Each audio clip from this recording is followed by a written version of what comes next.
ভারতীয় সংবাদমাধ্যম সহ একাধিক সূত্রের খবর হলো, বাংলাদেশের সামরিক গোয়েন্দা সংস্থা ডিজিএফআই প্রধানের ভারত সফরের পর থেকে এসব চমক জাগানো খবরগুলো উঠে আসছে। বিশেষ করে ডিজিএফআই প্রধানের সাথে ভারতীয় গোয়েন্দা সংস্থা রয়ের প্রধানের বৈঠক আর তারপর এমন নানান ধরনের খবর বেশ কৌতূহলের জন্ম দিয়েছে। মেজর জেনারেল কায়সার রশিদ চৌধুরীর ভারত সফরের সুফল পাওয়া গেছে হাতে নাতে। সম্প্রতি ভারতের আইনশৃঙ্খলা বাহিনীর হাতে গ্রেপ্তার হন হাদি হত্যার প্রধান আসামি ফয়সাল। আইএসপিআর এক বিবৃতিতে জানিয়েছে, ডিজিএফআই এর তথ্যের ভিত্তিতেই আসামিদের পশ্চিমবঙ্গের বনগাঁ থেকে গ্রেপ্তার করা হয়েছে। বাংলাদেশের রাজনীতিতে বইছে পরিবর্তনের হাওয়া। দীর্ঘ এক অস্থিরতার পর ভারত ও বাংলাদেশের দ্বিপাক্ষিক সম্পর্ক কি তবে আবার স্বাভাবিক ছন্দে ফিরছে? সম্প্রতি দিল্লিতে বাংলাদেশের সামরিক গোয়েন্দা প্রধানের সফর এবং মধ্যপ্রদেশের আর্মি ওয়ার কলেজে বাংলাদেশের রাষ্ট্রদূতের বক্তব্য সেই ইঙ্গিতই দিচ্ছে। ভারতে ওসমান হাদির হত্যাকাণ্ডের সঙ্গে জড়িত দুই আসামি গ্রেপ্তারের পরেই বাংলাদেশে দৃশ্যপট একের পর এক পাল্টাতে শুরু করেছে।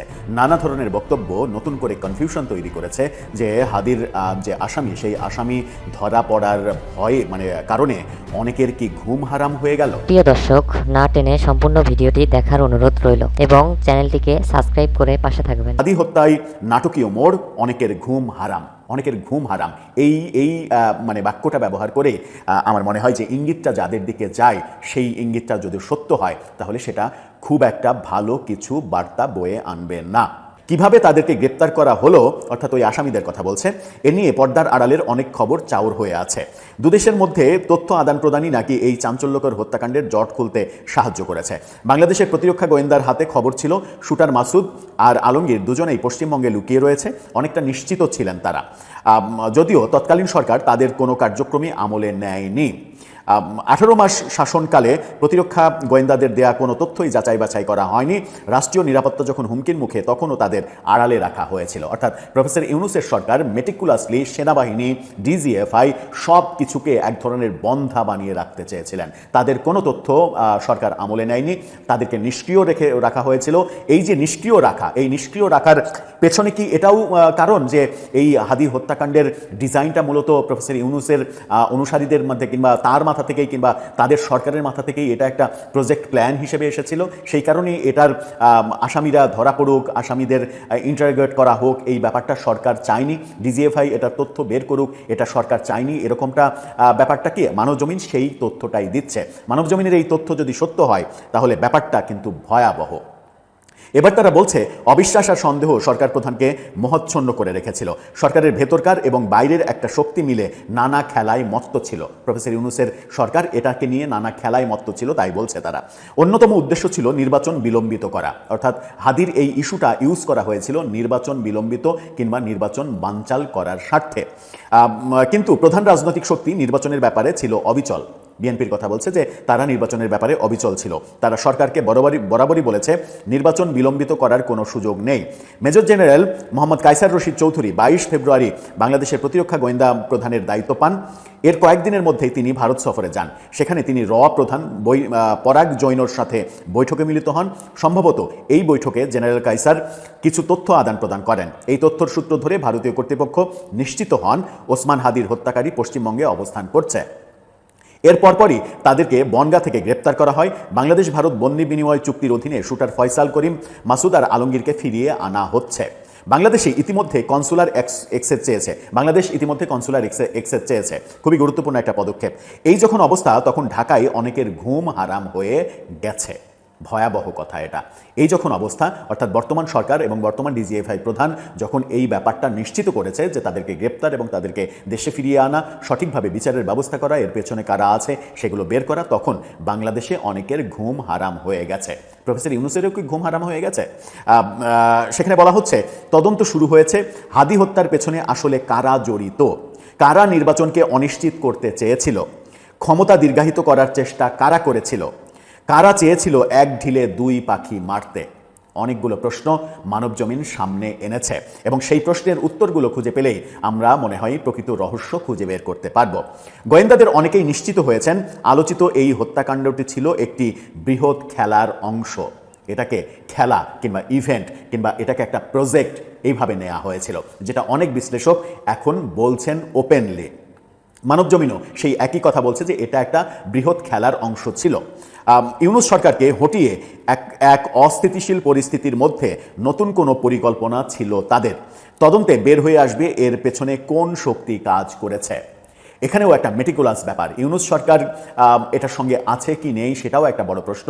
ইউনূস সরকারের ভেতরের একটা অংশ তারা প্রফেসর ইউনূসকে সরিয়ে দিয়ে রাষ্ট্র ক্ষমতা দখল করতে চেয়েছিল কিনা সেটা একটা ব্যাপার। ওসমান হাদির মৃত্যুর পরে জানাজার দিন আমরা নানাভাবে ছড়িয়ে পড়তে দেখেছি যে জানাজা পরবর্তী সময়ে একটা বড় বিশৃঙ্খলা তৈরি হবে, বাংলাদেশের গুরুত্বপূর্ণ সরকারি প্রতিষ্ঠানগুলো দখল করা হবে এবং হাদির লাশ শহীদ মিনারে নেওয়া হবে, শহীদ মিনারে নিয়ে বিপ্লবী সরকারের ঘোষণা দেবে এবং এই পুরো কার্যক্রমের নেতৃত্বে ছিলেন নাকি একটি পত্রিকার সম্পাদক। এই ব্যাপারগুলো এবং একটি রাজনৈতিক দলের সক্রিয় পৃষ্ঠপোষকতা ছিল এখানে। একটি রাজনৈতিক দলের সক্রিয় পৃষ্ঠপোষকতা, অর্থনৈতিক পৃষ্ঠপোষকতা যদি না থাকতো তাহলে হাদির মৃত্যুর পরে সংসদ এলাকায় যে লোক সমাগম হয়েছে সেই লোক সমাগম করা সম্ভব হতো না, এরকম আলোচনাও রয়েছে। সেটা না হয় আমি নর্মাল ধরলাম যে মানুষ আবেগে গিয়েছে, অনেকেই আবেগে গিয়েছে, আমরাও হয়তো অনেকে আবেগে গিয়েছি, কিন্তু মানে কারো কারো আবেগ নিয়ে খেলেছে কি কেউ কেউ, কোনো ষড়যন্ত্রকারী দল তারা এটাকে ব্যবহার করে বড় কিছু করতে চেয়েছিল এবং এই বড় কিছু করতে পারেনি মূলত দুইটা কারণে, একেবারে স্পেসিফিক। এখন সব কিছু ব্যাপারগুলো ক্লিয়ার, শুধুমাত্র প্রমাণের অপেক্ষা। এই বড় কিছু করতে পারেনি দুইটা কারণে। এক, সেনাবাহিনী সহ প্রতিরক্ষা বাহিনীর দৃঢ় অবস্থানের কারণে, আর দুই, বিএনপির সতর্ক অবস্থানের কারণে। বিএনপির রাজনৈতিকভাবে সেই সময়টাই ভুল করেনি এবং সেনাবাহিনী সহ প্রতিরক্ষা বাহিনী কোনোভাবেই দেশে অসাংবিধানিক কিছু হোক সেটা চায়নি। নির্বাচন বানচাল করা, নির্বাচন পিছিয়ে দেয়া, সরকারে একটা বড় পরিবর্তন আনা, বিপ্লবী সরকার তৈরি করা, এরকম নানা পরিকল্পনার কথা তখন আমরা জেনেছি, কিন্তু সেই জানাগুলো ভাষা জানা ছিল, এরকমভাবে গণমাধ্যমের রিপোর্ট আকারে প্রকাশ হয়নি। মানবজমিন আজকে যে রিপোর্টটা পেশ করলো সেই রিপোর্টে তারা প্রশ্নগুলো আরেকবার একটু রিপিট করে শুনুন। প্রশ্নগুলো তারা বলছে, কারা নির্বাচনকে অনিশ্চিত করতে চেয়েছিল, ক্ষমতা দীর্ঘায়িত করার চেষ্টা করেছিল কারা, কারা চেয়েছিল এক ঢিলে দুই পাখি মারতে। গোয়েন্দাদের অনেকেই নিশ্চিত ছিলেন আলোচিত এই হত্যাকাণ্ডটি ছিল একটি বৃহৎ খেলার অংশ। এই রিপোর্টের এই অংশ, এই তিন চারটা বাক্য দিয়ে অনেক কিছু বুঝিয়ে দেওয়া হয়েছে, শুধুমাত্র পরিষ্কার করে নামগুলো বলা হয়নি, যে নামগুলো হয়তো আমরা অনেকেই জানি, কিন্তু আমরা অনেকেই জানলেও জানি কি আমরা অনেকেই বুঝতে পারি, আমাদের একটা সিক্স সেন্স কাজ করে না, সেই সিক্স সেন্সে আমরা অনেকেই হয়তো বুঝতে পারি, কিন্তু বুঝতে পারাটা দিয়ে তো আর কাজ হবে না, লাগবে তথ্য প্রমাণ, অকাট্য দলিল, অকাট্য প্রমাণ। সেই প্রমাণগুলো যখন সামনে এসে যাবে, এরই মাঝে নানা রকমের বক্তব্য শুরু হয়েছে। সেটা হচ্ছে যে এই আসামিদের দিয়ে হয়তো মিথ্যা সাক্ষী দেওয়ানো হবে, মিথ্যা সাক্ষী দিয়ে আমাকে ফাঁসানো হবে, সংগঠনকে ফাঁসানো হবে, ওকে ফাঁসানো হবে। এই বক্তব্যগুলো আপনারা নিশ্চয়ই শুনে ফেলেছেন। কারা বলছে আমি তাদের নাম বলে তাদেরকে এখানে আবার হাইলাইট করতে চায় না। এই বক্তব্যগুলো কেন আসবে? হত্যাকাণ্ডের মূল আসামি যারা, তারা গ্রেপ্তার হয়েছে, সেটাই মূল দাবি ছিল এতদিন। গ্রেপ্তার হয়েছে, আমাদের তো উল্লসিত হওয়ার কথা।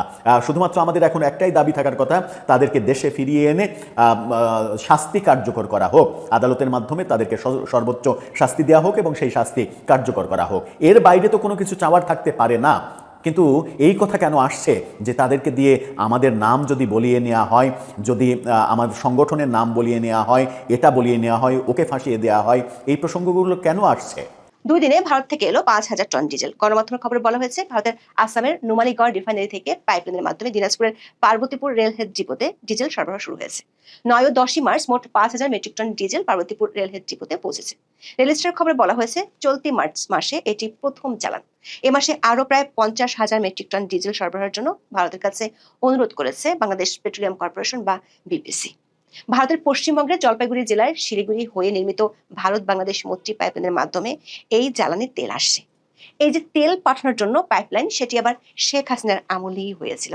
যারা দিল্লি না ঢাকা, ঢাকা ঢাকা স্লোগান দিত, তাদের ভাষ্য ছিল বাংলাদেশ থেকে ভারতে গ্যাস পাচার করার জন্যই এই পাইপলাইন বানানো হয়েছিল। সেটি সত্যি হলে গ্যাসের লাইন দিয়ে তেল এসেছে, এটি হবে পৃথিবীর অষ্টম আশ্চর্য। 2023 সালের মার্চে ভারত বাংলাদেশ মৈত্রী পাইপলাইনের মাধ্যমে বাংলাদেশে জ্বালানি তেল আমদানি শুরু হয়। প্রায় 131.5 কিলোমিটার দীর্ঘ এই পাইপলাইনের প্রায় 5 কিলোমিটার ভারতের ভিতরে ও বাকি 126.5 কিলোমিটার বাংলাদেশের অংশে অবস্থিত। দুই দেশের চুক্তি অনুযায়ী পাইপলাইন চালুর পর প্রথম 3 বছর প্রতি বছর 2 লাখ মেট্রিক টন ডিজেল সরবরাহ করা হবে। এরপরে 3 বছরে সরবরাহ বাড়িয়ে বছরে 3 লাখ মেট্রিক টনে উন্নীত করা হবে। আর পরবর্তী 4 বছরে এই পরিমাণ আরো বাড়িয়ে বছরে 5 লাখ মেট্রিক টন পর্যন্ত নেওয়ার পরিকল্পনা রয়েছে। শেখ হাসিনার আমলে তেল আসলো, ডক্টর ইউনূসের আমলে তা ছিল বন্ধ। কিন্তু মধ্যপ্রাচ্যে ইরান যুদ্ধ শুরু হওয়ার পর বিশ্বব্যাপী জ্বালানি তেলের যে সংকট দেখা দিয়েছে, সে সময় এই পাইপলাইনের মাধ্যমে ভারত থেকে ডিজেল আনার চেয়ে ভালো বিকল্প বাংলাদেশের কাছে ছিল না। প্রশ্ন হলো, যেটি ইউনূস সরকার আমলে বন্ধ ছিল, সারা বিশ্বে যখন ক্রাইসিস চলছে, সেই বন্ধ প্রক্রিয়া কেন হঠাৎ খুলে গেল? অনেকের ধারণা, বাংলাদেশে নিযুক্ত ভারতীয় হাই কমিশনার মার্চের শুরু থেকে গত কয়েকদিনে বিএনপির প্রভাবশালী বেশ কয়েকজনের সাথে বৈঠক করেছেন। বিশেষ করে বাংলাদেশের অর্থমন্ত্রী, স্বরাষ্ট্রমন্ত্রী এবং এলজিআরডি মন্ত্রীর সাথে বৈঠকে এই সিদ্ধান্ত হয়ে থাকতে পারে। তবে কূটনৈতিক সূত্রগুলো বলছে ভিন্ন কথা। সেটিতে যাওয়ার আগে তুলে ধরি আরো একটি বিষয়, যেটি ভারত বাংলাদেশ ইস্যুতে গত কয়েক মাস ধরে বেশ স্পর্শকাতর ইস্যু হিসেবে পরিচিত। সেটি হলো ইনকলাব মঞ্চের আহ্বায়ক ওসমান হাদির হত্যাকাণ্ডের ইস্যু। কারণ ঢাকা 8 আসনের সম্ভাব্য প্রার্থী ওসমান হাদি গুলিবিদ্ধ হওয়ার ঘটনা নির্বাচনের আগে বাংলাদেশে ব্যাপক ক্ষোভের জন্ম দেয়। এজন্য ভারতকে দায়ী করেও তখন বিক্ষোভ হয়। দাবি করা হয় হাদিকে গুলি করে আদিওরা ভারতে পালিয়ে গেছেন। সিঙ্গাপুরে চিকিৎসাধীন থাকা অবস্থায় হাদি মারা যাওয়ার পর বাংলাদেশে থাকা ভারতীয় হাই কমিশন ও সহকারী হাই কমিশনের সামনে এবং ভারতে বাংলাদেশের হাই কমিশন ও উপ হাই কমিশনের সামনে বিক্ষোভ ও সংঘাতের ঘটনা ঘটে। বাংলাদেশের পুলিশ হাদি হত্যা মামলা যে চার্জশিট আদালতে জমা দিয়েছে, সেটাতে প্রধান 2 আসামি হিসেবে ফয়সাল করিম মাসুদ এবং তার সহযোগী আলমগীরের নাম আছে। এদের ধরার জন্য অনেক দিন ধরেই চেষ্টা করছিল বাংলাদেশের পুলিশ।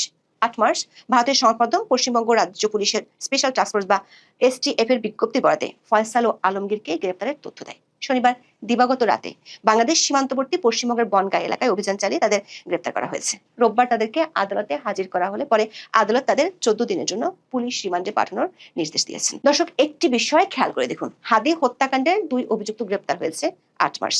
বাংলাদেশে ভারত থেকে ডিজেল আসা শুরু হলো 9 মার্চ থেকে। এর অর্থ হলো ইউনূসের আমলে তলানিতে চলে যাওয়ার সম্পর্কে দৃশ্যমান মোড় ঘুরতে দেখা যাচ্ছে 8 মার্চ থেকে। যদিও বলা হচ্ছে খালেদা জিয়ার মৃত্যুর পর নরেন্দ্র মোদী চিঠি নিয়ে ভারতীয় পররাষ্ট্রমন্ত্রী এস জয়শঙ্করের বাংলাদেশে আসার মধ্য দিয়ে ভারতের বিএনপির সাথে সুসম্পর্ক স্থাপনের একটি দৃশ্যমান ইঙ্গিত পাওয়া গিয়েছিল।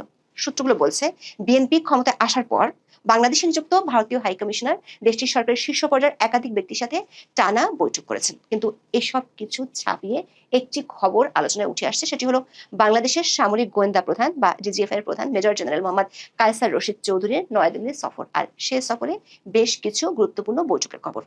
ভারতীয় সংবাদ মাধ্যম দ্য প্রিন্টের খবর হলো, সম্পর্কের বরফ গলার আভাস দিচ্ছে ডিজিএফআই এর প্রধানের ভারত সফর। আরেকটি সংবাদ মাধ্যম এই মুহূর্তের খবরে বলা হয়েছে, 1 মার্চ স্ত্রীকে সঙ্গে নিয়ে দিল্লি যান বাংলাদেশের নতুন সামরিক গোয়েন্দা প্রধান। সংস্থাটির আগের প্রধান ছিলেন মেজর জেনারেল জাহাঙ্গীর আলম। গত 17 ফেব্রুয়ারি তারেক রহমান বাংলাদেশের প্রধানমন্ত্রী হিসেবে শপথ নেওয়ার পরপরই সেনা সদস্য ও গোয়েন্দা বিভাগে বড় রদবদল করা হয়। 23 ফেব্রুয়ারি দায়িত্ব পান নতুন ডিজিএফআই এর প্রধান। এর 4 দিনের মাথায় নতুন ডিজিএফআই এর চিফ যান দিল্লিতে, যদিও সেনা সদর দপ্তরে তার ছুটির আবেদনে চিকিৎসার কথা বলা আছে। দায়িত্ব নেওয়ার অল্প সময়ের মধ্যেই তার দিল্লি সফরকে ভারতের সঙ্গে সম্পর্ক স্বাভাবিক করার একটি স্ট্র্যাটেজিক সিগন্যাল হিসেবে দেখা হচ্ছে। ভারতীয় সংবাদ মাধ্যমের চমক জাগানো খবর হলো, ডিজিএফআই এর চিফ দিল্লিতে ভারতীয় গোয়েন্দা সংস্থা রিসার্চ অ্যান্ড অ্যানালাইসিস উইং বা রয়ের প্রধান পরাগ জৈনের সঙ্গে বৈঠক করেছেন ভারতীয় সামরিক গোয়েন্দা সংস্থার মহাপরিচালক লেফটেন্যান্ট জেনারেল আর.এস. রামান সহ আরো অনেকের সঙ্গে। অথচ অধ্যাপক ইউনূসের আমলে সেনাপ্রধান জেনারেল ওয়াকারুজ্জামান দুইবার নিমন্ত্রণ পেয়েও ভারত সফরে যাননি। সেখানে সংবাদ মাধ্যমের কাছে গোপন রাখা ডিজিএফআই এর প্রধানের সফর হওয়া এমন বৈঠক শেখ হাসিনা আমলের পর এটি প্রথম। ডিজিএফআই এর চিফের এই সফর আর বৈঠকের খবর তুলে ধরে সংবাদ মাধ্যম দ্য ওয়ালের খবরে প্রশ্ন করা হয়েছে, বাংলাদেশ ও ভারতের দীর্ঘদিনের শীতল সম্পর্কে কি অবশেষে উষ্ণতার ছোঁয়া লাগছে? এই সফরকে কেন্দ্র করে দক্ষিণ এশিয়ার কূটনৈতিক মহলে এখন জোর গুঞ্জন চলছে বলেও দাবি করেছে দ্য ওয়াল। বিশেষ করে হাদি হত্যাকাণ্ডে অভিযুক্ত 2 আসামিকে গ্রেপ্তারের খবরটি প্রসঙ্গে বাংলাদেশের আইএসপিআর থেকে বলা হয়েছে, ডিজিএফআই এর গোয়েন্দা তথ্যের ভিত্তিতে ভারতীয় পুলিশ তাদেরকে গ্রেপ্তার করেছে। আর এটি ঘটেছে সংস্থাটির প্রধানের ভারত সফরের পরপরই। প্রশ্ন হলো, ভারতীয় গোয়েন্দা বাহিনীর প্রধানদের সাথে বাংলাদেশের ডিজিএফআই এর প্রধানের বৈঠকে কি কি বিষয় নিয়ে আলোচনা হয়েছে, সেগুলো কতটা বাংলাদেশের আর কতটা ভারতের স্বার্থ সংশ্লিষ্ট সূত্রগুলো বলছে, এই বৈঠকগুলোর প্রধান 2টি দিক ছিল। প্রথমটি হলো চ্যানেল পুনর্গঠন। ডক্টর ইউনূসের আমলে গত 18 মাস ধরে বন্ধ থাকা দ্বিপাক্ষিক যোগাযোগের পথগুলো পুনরায় সচল করার বিষয়ে আলোচনা হয়েছে। দ্য প্রিন্টের খবরে বলা হয়েছে, শেখ হাসিনা সরকার পতনের পর থেকে ভারত ও বাংলাদেশের মধ্যে বেশ কিছু যোগাযোগ চ্যানেল স্থগিত ছিল। তারেক রহমান দায়িত্ব নেওয়ার আগ পর্যন্ত 2 দেশের মধ্যে যোগাযোগ মূলত জাতীয় নিরাপত্তা উপদেষ্টার কার্যালয়ের মাধ্যমে পরিচালিত হচ্ছিল। তখন খলিলুর রহমান এবং ভারতের জাতীয় নিরাপত্তা উপদেষ্টা অজিত দোভাল যোগাযোগ বজায় রেখেছিলেন, যদিও ইউনূসের নেতৃত্বাধীন অন্তর্বর্তী সরকারের সময় নয়াদিল্লি ও ঢাকার মধ্যে রাজনৈতিক ও অর্থনৈতিক সম্পর্কের অবনতি ঘটে। এখন খলিলুর রহমান তারেক রহমানের ক্যাবিনেটের পররাষ্ট্রমন্ত্রী। সেক্ষেত্রে দুই দেশের যোগাযোগের চ্যানেলটি কেন সামরিক গোয়েন্দা মারফতে হচ্ছে? বিশ্লেষকদের ধারণা এখানে দ্বিতীয় বিষয়টি কাজ করছে, সেটি হলো নিরাপত্তার নিশ্চয়তা। অর্থাৎ কোনো দেশের মাটি ব্যবহার করে যেন অন্য দেশের ক্ষতি না হয়, সে বিষয়ে দুই পক্ষই একমত হয়েছে। বিশেষ করে ভারতের উত্তর পূর্বাঞ্চলের নিরাপত্তা দিল্লির জন্য সবসময় অগ্রাধিকার। বাংলাদেশের রাজনৈতিক পট পরিবর্তনের পর সেখানকার অস্থিরতা ভারতের সীমান্ত নিরাপত্তার জন্য উদ্বেগের কারণ হয়ে দাঁড়িয়েছিল। ফলে গোয়েন্দা পর্যায়ে এই সমন্বয় দিল্লির উদ্বেগ কমাতে সহায়ক হতে পারে।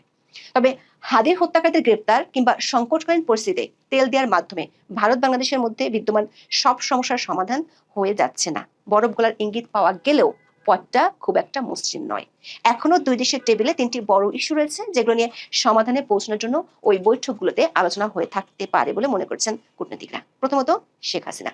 শেখ হাসিনা বর্তমানে ভারতে রয়েছেন এবং বাংলাদেশে তার অনুপস্থিতিতে মৃত্যুদণ্ড দেওয়া হয়েছে। এটি একটি বড় কূটনৈতিক অস্বস্তি। দ্বিতীয়ত, বাংলাদেশের রাজনীতিতে অন্তর্ভুক্তিমূলক চরিত্র ফিরিয়ে আনা। বিগত অন্তর্বর্তী সরকার নির্বাহী আদেশে আওয়ামী লীগের কার্যক্রমে নিষেধাজ্ঞা দেয় আওয়ামী লীগ রাজনীতির মাঠের বাইরে। আবার দলটির অনেক নেতা ভারতে আছেন।